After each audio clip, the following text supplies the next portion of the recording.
Welcome back. I'm Sofi Khachmanyan, and I'm going to demonstrate the invisible zipper for you today. So the invisible zipper looks like this on the garment. This is set up at the back of the skirt, and you can barely see the coil. And when you zip it up, you precisely see like one little line, not top stitching. Pay attention that the invisible zipper doesn't have any top stitching, unlike the regular railroad zipper or centered zipper or lap zipper. So then from inside, when the garment has a lining, we don't even see the edges, we just see the coil underneath.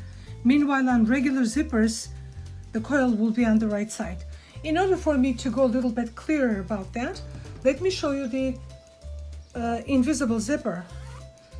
When we put them next to each other, you see the regular zipper has the coil and the slider on the same side. But the invisible zipper has the coil on the wrong side. Therefore, you sew the coil inside of the garment, not outside of the zipper. So that's where we're starting with. So my zipper is 7 inches long, and I'm going to stitch it on a sample fabric. If you have ever stitched a centered zipper or lap zipper or any fly zipper, you will know that all the zippers are stitched with a regular zipper, first of all, and second, the finishing stitch is applied on the surface of the garment fabric, and the stitching, top stitching, is visible. Now, that's not true about invisible zipper. We're going to stitch 2 zippers on each side of the twill tapes, and both of them are going to be stitched from inside of it. They're not going to be visible on the outside. I keep this sample as a sample how not to do it, like this, because you see, after we stitch it inside, we couldn't see this outside, and what happened was one side was kind of pulled and the other side kind of gapped like that. And we don't want that to happen. We want our invisible zipper to be even and nice. Also, we don't want the twill tape to be visible. So those are the 2 things that we have to avoid from happening. So let's go to my good sample. So I have prepared 2 pieces of fabrics. They're 12-inch long and 4 or 5 inches wide, which are like pretty good for a sampler. And then again, I overlock the edges that are going to be stitched with a zipper, because after applying the zipper on the fabric, we are not going to be able to overlock them. So then after doing that, I'm going to put my fabrics face to face, and I'm going to also mark the length of my zipper and where it is going to stop. I'm using 7-inch invisible zipper, which means from the top of my fabric, I'm going to measure 7.5 inches right there and mark it so when I stitch my seam, it will stop right here. Please, again, imagine that this is the center back of my skirt, not just a sampler, okay? So from here, I'm going to stitch 1/2 inch seam allowance, and which is going to stop right at the mark. So let's do that. Let's pin the seam allowance so the fabric doesn't shift, and it is going to be 1/2 inch, as we said.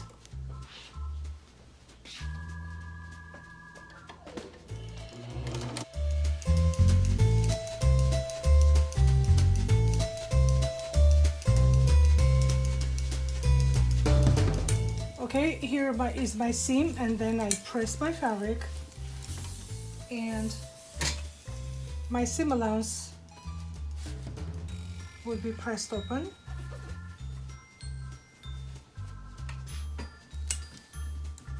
And I'm going to relax the edge of the seam allowance also, like this, okay, so I can see my zipper sitting in here. Now, just get to this point and let's start setting up the zipper in the place. If you stitched your zipper, invisible zipper I mean, on a production juki machine or some other production machine, they have a special invisible zipper attachment that actually works the best with invisible zippers. But since you are stitching with your home sewing machine, we are going to use another technique to actually get a decent zipper stitched. Let me show you what I mean. Okay, if you look at the coil of the invisible zipper, you can see that the coil is popping up. You see it's folded, open, close, like that. Hopefully you can see it through the screen. Now, because it is folded like this, the invisible zipper that I mentioned a minute ago that are used on production machines, that foot actually automatically opens this coil, open up like that. If you can see the corner, the seam should be going right in that corner. It should be stitched in the ditch right there. Let's say I don't have that invisible zipper foot. How am I going to stitch this zipper into place? In order for me to do that, I have to press this coil open like that. So let's press it. So I push my coil like this open, and I'm going to stem and press all the way down so it will go flat. Now let's compare two sides of the zipper. You see the twill tape is flat with the coil, and here I still have this folded.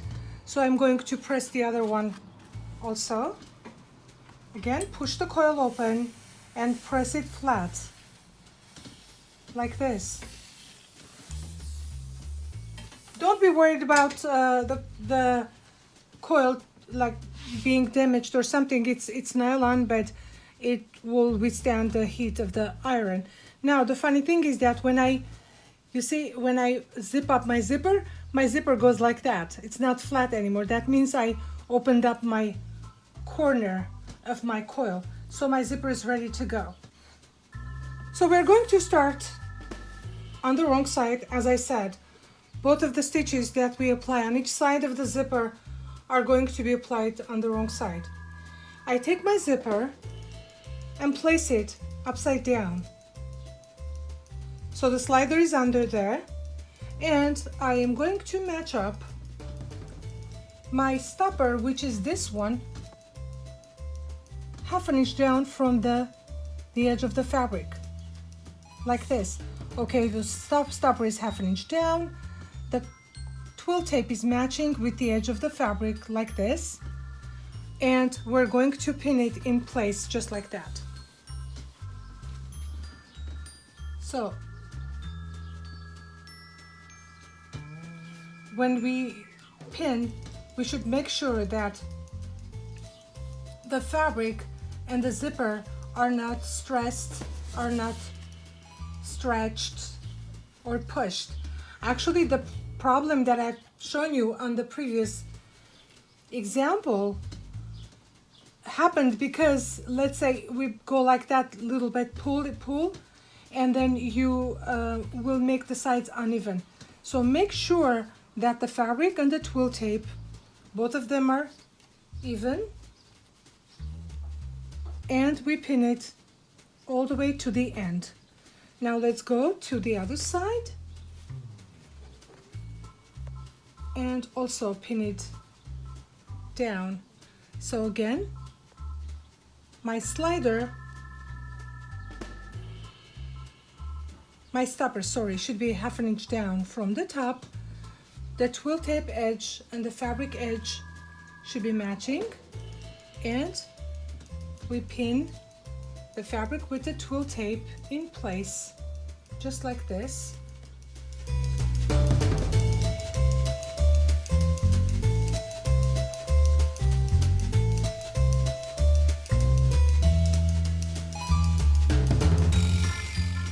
Okay. Now, first of all, I'm going to stitch the fabric to the twill tape at the very edge of the fabric. So when I am ready to apply the final stitch, my zipper and fabric would not shift they will stay in their places. But before I stitch, actually, I would like to bring something to your attention.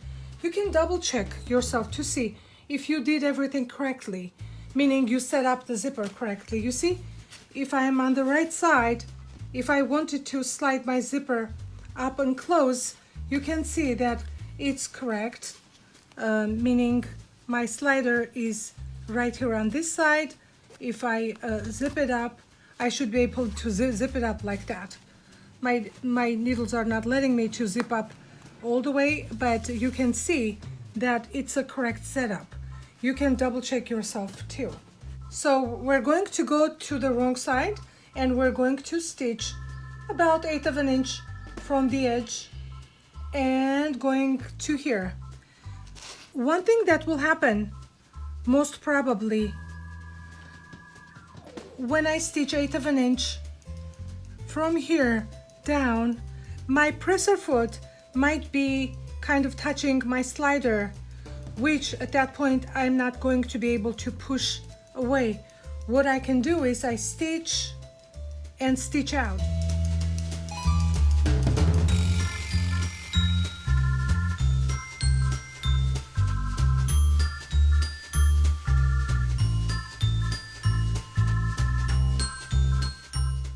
So again, I'm stitching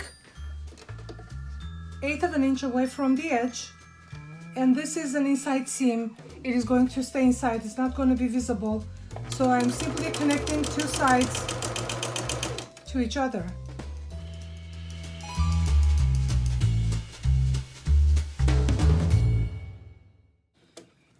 Okay, so when I come closer to the slider, if let's say my presser foot cannot pass through, I will stitch out. Here, let's see.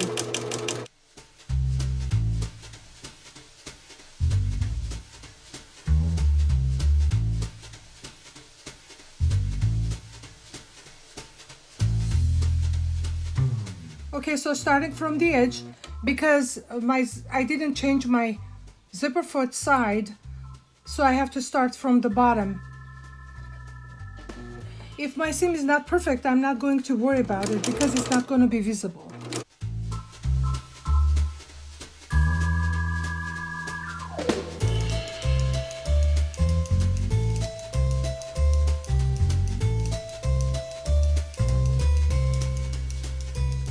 Five, four, three. So what I did was, you see, I stitched the edge of the twill tape to the fabric, just 1/8 of an inch seam allowance. If my stitch is, sorry, a little bit wavy, I'm not gonna worry about that because this seam is not going to be visible at all. Obviously, it will be better if I stitched very, very straight, but here's what's gonna happen. Look, you see, when I check it, I put my zipper in the correct direction. Everything is correct, and I don't have any undesirable puckers or folds at the connecting point. My fabrics are even, and the zipper is even too. Now I am ready to apply my final stitch, which will finalize my zipper completely, which means I am going to try to stitch my second stitch right at this corner. On the zipper twill tape, you can see some sort of kind of cute stitch like pattern going. You see, my seam is going to be right at the base of the coil. Now, if you stitch on the coil, you're going to damage the zipper. If you stitch a little bit too far, it is not going to be invisible. You still should be able to see the zipper. That's why we have to stitch right at the base of the zipper.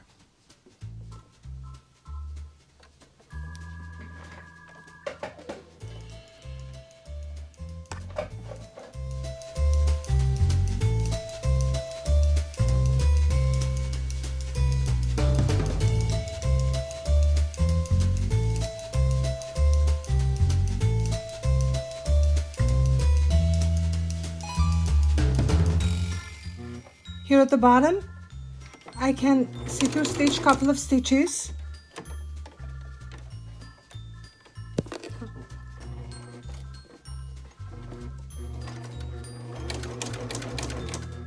and I'm going to stitch out like that because I'm not able to go all the way down passing through my zipper slider. Let's say if I want to stitch again from the top down to the slider, in that case I am going to be changing my zipper foot and use the opposite side opening so I can stitch from the top to bottom again.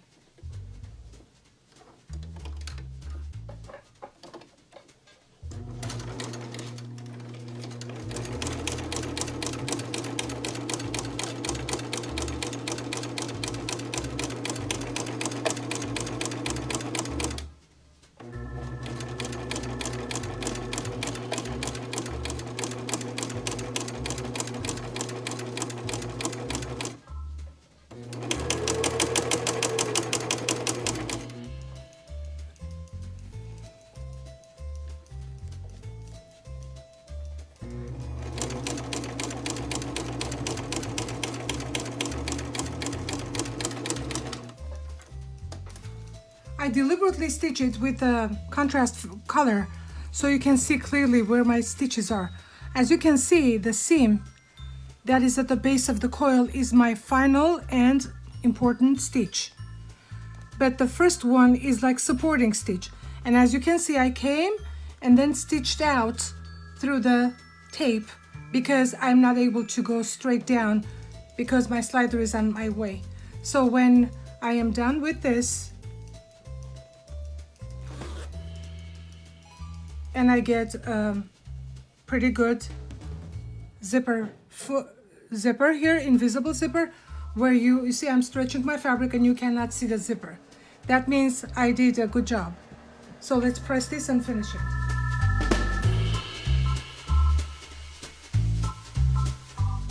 So this will conclude my invisible zipper, and I'm going to clean up the edges, and I will suggest you to put this sample also in your sewing book for future references. For other zippers such as center zipper or lap zipper, you can go ahead and watch my videos about those zippers. After stitching the center zipper, lap zipper, and invisible zipper on your own, most probably you can figure out to sew the fly zippers or mock fly zippers if you want, and then you would be able to understand how to stitch them on your own. Welcome again. I was happy to do this demonstration for you. See you next time. I'm Sofi Khachmanyan.